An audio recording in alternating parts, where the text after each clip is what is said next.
औज़ुबिल्लाहिमिनश्शैतानिर्रजीम बिस्मिल्लाहिर्रहमानिर्रहीम।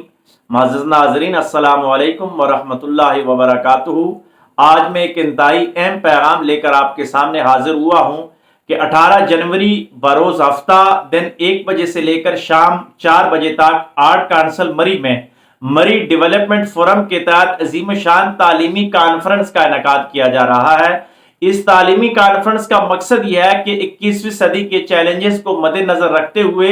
अर्ज़े कोसार यानी मरी और कोटली सतिया में हम तालीमी मैदान में क्या क्या इस्लाहात ला सकते हैं और किस अंदाज के साथ हम रूहानी और मादी तौर पर अर्ज़े कोसार में मजीद इल्म के चिराग रोशन कर सकते हैं, वो चिराग जिनकी रोशनी से पस्तियों का खात्मा हो और बुलंदियों का लाजवाल सफर जो है वो शुरू हो जाए। और इस कॉन्फ्रेंस में मैं तमाम ख्वातीन व हज़रात को शिरकत करने की दावत दूंगा। बिलखुसूस हमारे जितने भी नौजवान बच्चे और बच्चियां हैं उनसे गुजारिश है कि इस कॉन्फ्रेंस में जरूर शिरकत फरमाएं, और ना सिर्फ शिरकत फरमाएं बल्कि मरी डेवलपमेंट फोरम को आके अपनी तजावीज़ और कीमती मशवरों से आके नवाजें कि किस अंदाज के साथ हम अर्ज़े कोसार में तालीम और तरबियत के मजीद चिराग रोशन कर सकते हैं और किन किन शोबाजात में हमें मजीद बेहतर अंदाज के साथ काम करने की जरूरत है, क्योंकि हम मिलजुल कर जब काम करेंगे तो तालीम का वो नूर है कि ये हमेशा मुस्बत रोशनी पेश करता है और ये ऐसी रोशनी देता है कि जिन माशरों में